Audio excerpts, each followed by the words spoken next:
So we're down here in Nashville, and Ben came down to put the studio together late last night. As we're falling asleep, we just got word that the President of the United States and his lovely wife, Melania Trump, who had a little whoopsie. She was on the phone, and she was talking about Christmas decorations, and she goes, who cares about this? Who cares about this Christmas shit? But I do it. I do it anyway. The migrant kids, who cares? No one cares when Obama does this to the kids. Poor Melania Trump. You're hot. You're some Slovenian model. You know, you fuck a billionaire. He wifes you up. He locks you up in a golden tower. He's cheating on you. You don't care. You might be cheating on him. Who knows? It's some type of arrangement. You're rich as fuck. Things are going well. You're going out. You're having fun. You know, all of a sudden, he goes, listen, I'm going to be the President of the United States. And for a minute, you think, well, that might be a little fun. And then as you get into it, you realize what an absolute hell it is. I mean, she is the most, I don't want to be disrespectful, say she's like a mail order bride, but she's not. But let's be honest and say that if Donald Trump owned a plumbing company,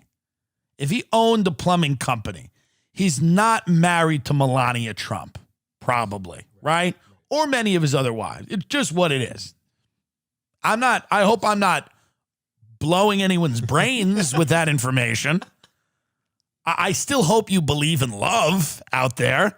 I still hope that you believe in a connection, two soulmates, eyes longingly meeting in a cafe. I hope all of those things to you are still real.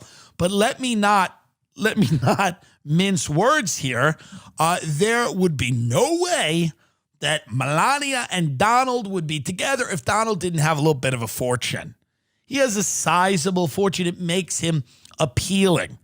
A sizable fortune and the lifestyle can make someone appealing. And now she's in the White House. And she was brooding when she first got there. She wasn't really happy. She didn't like it. She was like a dump. They thought it was a dump. You know, they said that she had to have the Obama's toilets removed. She didn't like any. You know, she thought it was like a dump because she wants to live, you know, in a gold palace, opulent. You know, the White House is, I guess, kind of plain for them, you know? Because they live like that because they love the poor. Donald and Melania Trump have always had a deep affection for people that worked in the coal mines in Pennsylvania and Ohio. They love the Rust Belt. That's what they're about, you know, forever. And that's why they live in this opulent gold fortress on Fifth Avenue. And that's why they didn't want to move to the White House because they were like, this is a dump. You don't want to move into this dump. But she finally got there. And they had a very... I think they were kidding around when they did Christmas there. I think that's what she's talking about in this leaked phone call. Do we have that, by the way? I have it right here. We're going to play Melania Trump's leaked phone call. I feel bad for these people. I often feel for billionaires. I know that people say I shouldn't. I often feel for the very rich because you got to put yourself in their position. They're very rich. And all of this is just a bother.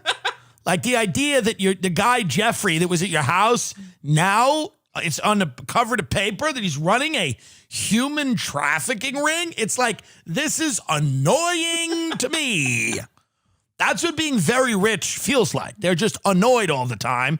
There's just little annoyances all the time. Oh, that woman Ghislaine that used to come to the house, who used to have a couple of drinks and was kind of funny. She was kind of funny. Yeah. Well, you're not going to believe this. She's running a human trafficking ring for the Mossad. And it's just there's small annoyances that you have. You just get upset. Like I get annoyed when, the Wi-Fi at the Airbnb doesn't work. And I go, this is annoying. There's people get annoyed. So I feel bad for Melania because poor Melania Trump's now in the White House, which is a dump. She's in the dumpy White. It's not, let's be honest, straight. It's not that nice. It's not that nice. Real estate has moved on. Watch $1 Million Listing. Watch Selling Sunset. You can do better than the White House. You can do better than a fucking old white plain house that a bunch of school kids walk through. Ugh. A bunch of fat middle Americans taking tours every day. Ugh. No, thank you. So Melania's already pretty disgusted because she knows she's in the private residence. But when she wakes up every morning, she knows before COVID that there were like gross people on the other side of the house taking a tour. And she's disgusted by that. She's like, this is grotesque. She goes, I didn't leave my country to come here to be with the American people. I came here to marry a billionaire and live like a billionaire. Now I got to do Christmas decorations and worry about kids in the cages. So Melania's like, what the fuck's that about? Melania goes, I know some women that went in cages. It was the best thing they ever did. Changed their life. So here is a leaked phone call. I'm not a fan of leaks. I don't know where this came from. Her senior advisor. But this is just fun. And you can hear in Melania's voice, is what I like about it. You can hear in Melania's voice just the frustration with the whole thing. Like, what is this? Melania Trump, everybody. They say I'm complicit. I'm the same like him. I support him. I don't say enough. I don't do enough. No. Where I am, I'm working like my ass off. I know. That Christmas stuff that, who gives a about Christmas stuff and decoration, but I need to do it, right? Yeah, but imagine 100%. You have no choice. And then I do it, and I say that I'm working on Christmas, planning for the Christmas, and they said, oh, what about the children, that they were separated? Give me a break. Where they were saying anything when Obama did that? I know. I cannot go. I was trying to get the kid reunited with the mom. I didn't have a chance. Needs to go through the process and through the law. But here's my thing. Hear what you just said. But instead of that, if your messaging, you were so loved. They would not do the story. We put it out. They would not do the story. I'm telling you. You would not believe it. They would not do the story because they would not do the story because they are against us because they're liberal media. Yeah, if I go to Fox, they will do the story. I don't want to go to Fox. Give me a break. Give me a break. Put the kids in the cage. It's Christmas time. Give me a break with these fucking kids in the cage. We're having Christmas. I love her. I like her immediately. Don't you like her when you hear that? I like her. Because you know what? She's angry. She goes, what are they saying? I'm complicit. What do you want me to do? Mm-hmm. I'm fucking this guy for his money. I'm taking his money. Melania Trump's a feminist hero. She's stealing this guy's money while he sleeps. Now she's fucking got COVID. They're blaming her for the goddamn kids in the cages. I feel for her. She goes, I did the Christmas decorations. Who gives a fuck about that? Who gives a shit? But I do it. And their Christmas decorations were weird. People were saying on Twitter it looked like the Upside Down in Stranger Things. They were comparing it to the Obamas. Because Obamas had like a warm Christmas thing. And the Trumps had like, I think it was like a cold winter wonderland theme.